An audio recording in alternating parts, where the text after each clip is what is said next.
क्यों रूठा है मॉनसून? क्या टूट जाएगी अमेरिका और ईरान की डील? अयोध्या राम मंदिर में दान चोरी पर हाहाकार।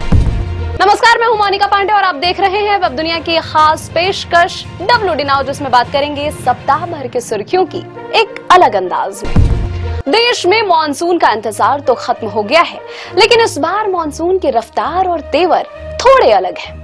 इस साल मॉनसून अपनी सामान्य तारीख से 3 दिन की देरी यानी कि 4 जून को केरल पहुंचा। अब तक यह केरल, लक्षद्वीप, तमिलनाडु, गोवा, कर्नाटक के ज्यादातर हिस्सों के साथ साथ आंध्र प्रदेश, तेलंगाना, पूर्वोत्तर भारत, सिक्किम, पश्चिम बंगाल, बिहार, झारखंड, छत्तीसगढ़ और महाराष्ट्र के कुछ इलाकों को कवर कर चुका है। लेकिन क्या यह बारिश पूरे देश को सराबोर कर पाएगी? हालांकि मॉनसून की शुरुआत भले ही हो गई हो, लेकिन जून की शुरुआत से अब तक देश भर में औसत से करीब 26% से कम बारिश दर्ज की गई है। दक्षिण भारत में तो सामान्य से थोड़ी ज्यादा बारिश हुई है, लेकिन मध्य और पूर्वी भारत में मॉनसून अब भी सुस्त है और इसके सबसे बड़ी वजह है El Nino effect. Pacific ocean यानी कि प्रशांत महासागर में समुद्र की सतह गर्म होने के कारण अल नीनो सक्रिय है, जिसका सीधा असर हमारे मॉनसून पर पड़ रहा है। मौसम विभाग के मुताबिक अल नीनो के इस प्रभाव की वजह से पूरे सीजन यानी कि जून से सितंबर के दौरान सामान्य से कम सिर्फ 90% बारिश होने का अनुमान है। देश इस समय मौसम के 2 छोरों पर खड़ा है। एक तरफ पूर्वोत्तर भारत यानी असम, मेघालय, अरुणाचल प्रदेश, सिक्किम, उप हिमालयी पश्चिम बंगाल और अंडमान निकोबार में भारी से बहुत भारी बारिश हो रही है, तो वहीं दूसरी तरफ उत्तर पश्चिम और मध्य भारत के लोग अब भी भीषण गर्मी और हीट वेव का सामना कर रहे हैं। राजस्थान, उत्तर प्रदेश, मध्य प्रदेश और विदर्भ जैसे इलाकों में तापमान 40 डिग्री सेल्सियस से भी ऊपर बना हुआ है। दक्षिण और पूर्वोत्तर को तो मानसून ने राहत दे दी है, लेकिन दिल्ली, NCR और उत्तर भारत को अभी लंबा इंतजार करना होगा। इस बीच खबर है कि मुंबई में पानी की कटौती शुरू कर दी गई है। 42 दिन में 16 और जलाशय के गंभीर श्रेणी में पहुंच गए हैं। गोवा और मुंबई में 1 महीने का स्टॉक ही बचा है। तो फिर आगे क्या होने वाला है? राहत की बात यह है कि 23 जून के आसपास मॉनसून एक बार फिर रफ्तार पकड़ेगा, जिसके महाराष्ट्र, तेलंगाना, ओडिशा, झारखंड, बिहार और छत्तीसगढ़ के कुछ और हिस्सों में आगे बढ़ने की उम्मीद है।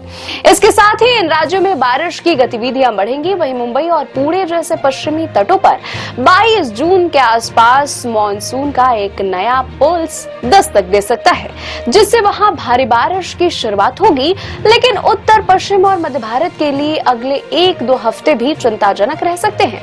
कुछ जगहों पर आंधी तूफान के साथ हल्की फुहारें तो पड़ सकती हैं, लेकिन गर्मी से पूरी तरह निजात नहीं मिलेगी। कुल मिलाकर अल नीनो के साए में अगले 2 हफ्तों तक देश के मध्य और उत्तरी हिस्सों में बारिश सामान्य से कम ही रहने वाली है। खेती, किसानी और पानी के मैनेजमेंट के लिहाज से यह वक्त बेहद सावधानी का है। अमेरिका और ईरान के बीच होने जा रहा शांति समझौता एक बार फिर खतरे में पड़ गया है। शुक्रवार को जिनेवा में होने वाली दोनों देशों की अहम बैठक टल गई है। इस बैठक के टलने की वजह लेबनान में जारी जंग है। दरअसल इजरायली सेना ने दक्षिणी लेबनान पर भीषण हवाई हमले किए हैं और इसमें 18 लोगों की मौत हो गई है। इजरायल के भी 4 सैनिकों की मौत हुई है। इस बीच ईरान का कहना है कि ये हमले दोनों देशों के बीच हुए अंतरिम समझौते का उल्लंघन है। हालांकि ट्रंप ने इजरायली प्रधानमंत्री नेतन्याहू को नसीहत दी है, लेकिन इसका उन पर कोई असर होता नहीं दिख रहा है। ट्रंप ने तो यहाँ तक कह दिया है कि यदि वे नहीं होते तो इजरायल का अस्तित्व ही नहीं होता। नेतन्याहू से संबंध अच्छे हैं, लेकिन उन्हें नियंत्रण में रहना होगा। हालांकि ईरान और अमेरिका के बीच हुए समझौते के तहत हॉर्मुज खुल गया है और अंतर्राष्ट्रीय बाजार में तेल की सप्लाई दोबारा शुरू हो गई है।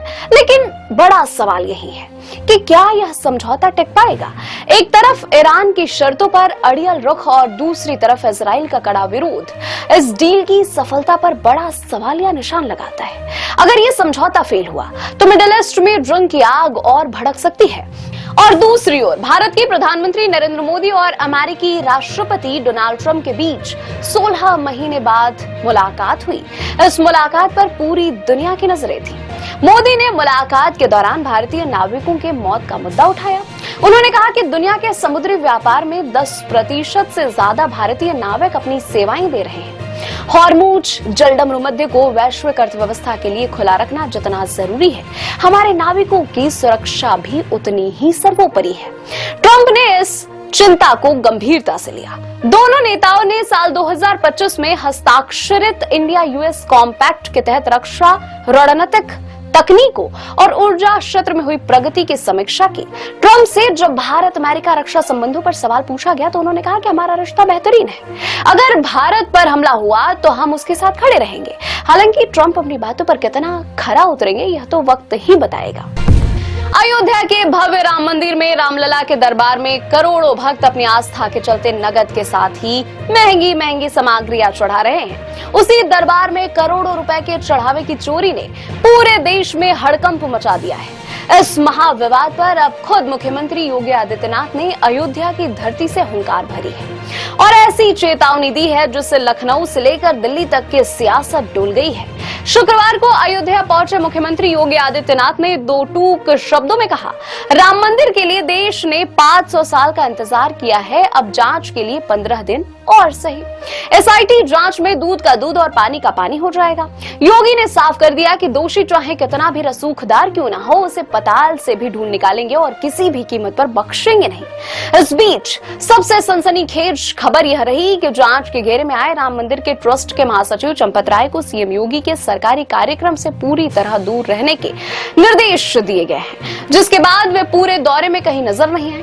दूसरी तरफ इस दान चोरी को लेकर विपक्ष ने सरकार को चारों तरफ से घेर लिया है। समाजवादी पार्टी के मुखिया अखिलेश यादव ने सरकार की मंशा पर सवाल उठाते हुए कोर्ट की निगरानी में जांच की मांग की है। वहीं कांग्रेस के प्रदेश अध्यक्ष अजय राय रामलला के दरबार पर पहुंचे और सीधे आरोप लगाया, यह बीजेपी और ट्रस्ट के लोगों के बीच हिस्से की मलाई बांटने को लेकर हुई लड़ाई है जिसमें चोरी पकड़ी गई है। विपक्ष का दावा है कि करोड़ों के चढ़ावे में भारी गबन हुआ है और सोने की ईंटें तक भी गायब है। विपक्ष के इन हमलों पर सीएम योगी ने भी चुन चुन कर पलटवार किया। उन्होंने गरजते हुए कहा कि जिन लोगों ने राम भक्तों पर गोलियां चलवाई थी और जो भगवान राम के अस्तित्व पर ही सवाल उठाते थे, आज वे राम भक्तों के नाम पर मचल रहे हैं। अपराधियों की कब्र पर फतिहा पढ़ने वाले बाबर के अनुयायी हमें उपदेश न दें। पिछले 11 महीनों में करीब 16 करोड़ श्रद्धालुओं ने रामलला के दर्शन किए, जबकि चढ़ाव में सिर्फ 83 करोड़ रुपए ही दिखाए गए। इस हिसाब से औसतन एक श्रद्धालु का दान सिर्फ 5 रुपए बैठता है, जो किसी के गले से नीचे नहीं उतर रहा है। ऐसे में करोड़ों रुपए की हेराफेरी की बात सामने आ रही है। आस्था के सबसे बड़े केंद्र में हुई इस चोरी से करोड़ों राम भक्त आहत हैं। अब देखना होगा कि 15 दिनों में आने वाली एसआईटी की रिपोर्ट में किस आका का नाम सामने आता है या फिर पूरे मामले की लीपापोती हो जाती है। अब खबरें संक्षेप में। नीट री एग्जाम से पहले एनटीए की बड़ी चूक, नागपुर के छात्रों को दिया अबुधाबी में सेंटर। मेल करने के बाद अब एनटीए ने सुधार का दिया आश्वासन। कांग्रेस नेता राहुल गांधी का सरकार पर तीखा हमला। संयुक्त राष्ट्र में भारत ने पाकिस्तान को घेरा। यूएस में भारत के स्थायी मिशन की प्रथम सचिव अनुपमा सिंह ने कहा, पाकिस्तान भस्मासुर राक्षस की तरह फ्रांकस्टीन राज्य है। इटली के प्रधानमंत्री जॉर्जिया मेलोनी ने डोनाल्ड ट्रंप को बताया झूठा, कहा इटली गिड़गिड़ाता नहीं है। ट्रंप ने कहा था कि G7 शिखर सम्मेलन के दौरान मेलोनी ने उनसे फोटो खिंचवाने की मिन्नतें की। बांग्लादेश के ढाका में बवाल, गूंजे जय श्री राम के नारे। भगवान राम की तस्वीर के अपमान और 81 फीट ऊंची मूर्ति का काम रोके जाने पर सड़कों पर उतरे हजारों हिंदू, मशाल जुलूस निकालकर किया विरोध प्रदर्शन। अमेरिका की पूर्व खुफिया प्रमुख तुलसी गबार्ड ने जारी किया गोपनीय दस्तावेज, कहा चीन के वुहान के जिस लैब से कोरोना वायरस फैला था उसे अमेरिका के डॉक्टर एंथनी फॉन्सी ने फंडिंग की थी। डॉक्टर फॉन्सी ने 2024 में अमेरिकी संसद के सामने भी झूठ बोला था। जियो लाएगी सबसे बड़ा आईपीओ, मुकेश अंबानी ने कंपनी का रोड मैप पेश करते हुए कहा कंपनी आईपीओ से 37,800 करोड़ रुपए जुटाएगी।